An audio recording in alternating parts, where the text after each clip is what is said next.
This was a good one, 2005 Chevy Tahoe, and it had a battery drain. Ended up being the OnStar module, but I'm going to talk about that in a minute. The OnStar module will stay awake for 24 hours, but there's no reason for it to draw more than about 40 to 60 milliamps for an hour, and then way less than that after an hour. So I had a 1.2 amp, 1.5 amp drain. You'll see in a minute. So right now I'm pulling my info fuse at the underhood fuse box, and my drain goes away. In a sec here, you're gonna see me talk more about how I'm going through this process and why the scan tool is hooked up to the data link connector. But I was at 1 to 1.5 amps. Now it's dropped by pulling that fuse. That 200 milliamps is from the scan tool itself, but at this point, you'll see in the wiring schematics that there's multiple circuits that fuse can go to, depending on the cells codes. Okay, so plug the fuse back in. I have my drain come back, but I also get in the habit on this model of GM, or really a lot of vehicles, where you have a data link connector access, and you can look at the bus.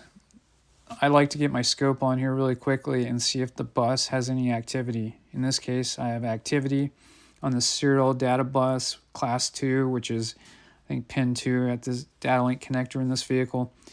That to me indicates that we have a module that's awake. That's a problem. Right now we're looking at this Tech 2 message monitor class 2 and all of our, basically we have a module somewhere out of the 18 modules in this vehicle. One of them is keeping the bus alive. So the OnStar module, you can see it's going active, and then a sec here inactive. I'd say that's not normal. Let's try sleep mode on that module.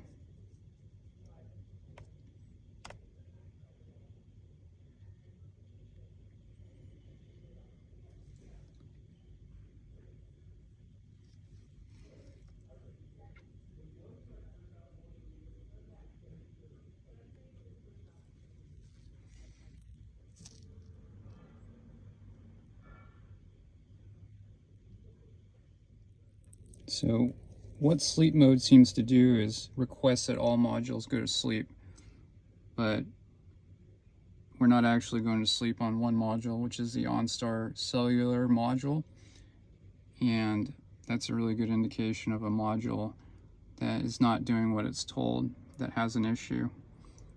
So again, GM, hats off to the engineers that created a mode to actually tell computers to shut down.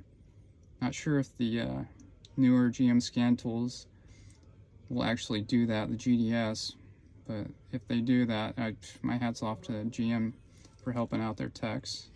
So behind the glove box, these two disconnected connectors go up to this OnStar module way up in there. You can kind of see the edge of it. To replace that module, you got to pull the whole dash out of the vehicle like you're doing a heater core. It's got an aftermarket radio, so I doubt the customer's going to spend thousands for an OnStar module that they'll probably never utilize.